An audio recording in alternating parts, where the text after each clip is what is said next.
Bonjour. Aujourd'hui, je vais vous parler de mon livre du choix, L'île aux morts, écrit par Rémi Giordano. Il a été publié le 10 décembre 2022 par la maison d'édition Thierry Magnier.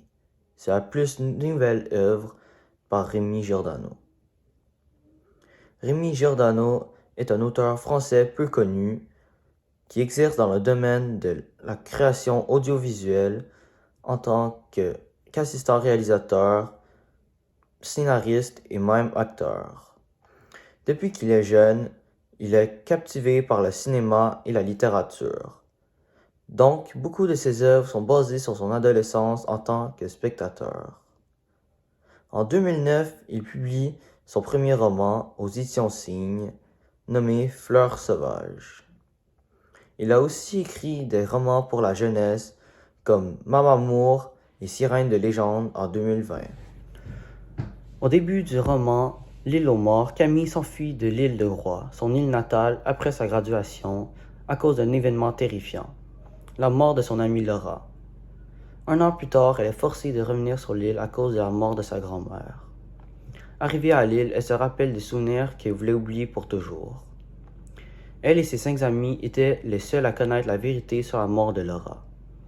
Ils se rappellent tous du soir après la graduation, quand ils étaient réunis à côté du fort en train de célébrer, quand soudainement ils voient le corps de Laura tomber de la falaise et s'écraser sur les rochers pour ensuite flotter dans l'océan.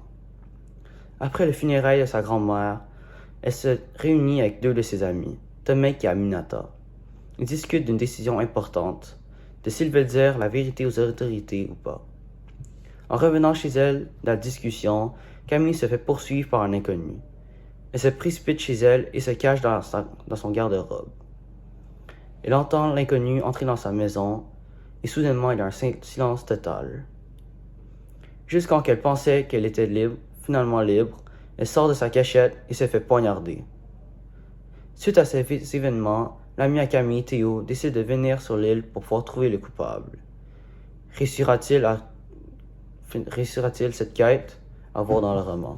Un phare est un objet symbolique dans mon roman, car il représente la sécurité de la guidance pour les personnages qui naviguent à travers les moments difficiles de leur vie. Le phare émet une lumière constante qui les guide dans la bonne direction, les protégeant des dangers cachés dans l'obscurité. De plus, le phare est un symbole d'espoir indiquant aux personnages qu'il y a toujours un moyen de retrouver leur chemin vers la sécurité et la paix. Enfin, le phare est également un rappel que même dans les moments difficiles et les plus sombres, il y a toujours une lumière d'espoir qui les guide vers un avenir meilleur. Comme par exemple dans mon roman, à chaque fois que Camille se sent dépressive ou qu'elle veut abandonner, elle va à côté du phare et ceci lui donne beaucoup d'espoir. Et le phare, comme je l'ai dit avant, un phare ça montre la lumière, ça montre le chemin aux personnes qui naviguent sur l'océan. Et selon moi, dans ce roman, c'est ça le but de Camille, pour trouver le chemin vers le coupable, et c'est pour ça que je pense que le phare est un objet symbolique dans mon roman. Voici l'extrait que je pense qui est marquant dans cette histoire. Je tiens la boucle d'oreille dans la paume de ma main. Je peux voir mon reflet distordu dans le blanc immaculé, ma bouche stupéfaite comme un hurlement déformé. Ce n'est pas tout, il y a un mot, un message écrit grossièrement, au marqueur noir comme mon nom sur l'enveloppe. Je sais. Selon moi, cet extrait est marquant, car je pense que c'est le début de l'enquête à Camille à propos de la mort de Laura. Car ceci montre à Camille qu'il y aurait des chances que son amie Laura soit encore à quelque part, ou que le coupable est encore là. Alors je pense que ceci pousse beaucoup l'histoire du roman. Je n'ai pas trop aimé ce roman, car je pense que il manque beaucoup de profondeur en ce qui concerne les personnages. Les personnages ne sont pas suffisamment développés, et donc nous ne pouvons pas nous attacher à eux. Et je ne pense pas que le lien entre les personnages est assez développé, et donc nous ne pouvons pas savoir la cause des événements et pourquoi les personnages agissent de cette façon. De plus, je pense que l'intrigue est beaucoup trop courte.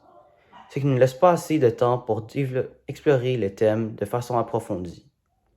En somme, je pense que ce roman serait meilleur s'il pourrait captiver les lecteurs de meilleure façon en pouvoir développer en plus ces deux critères-là.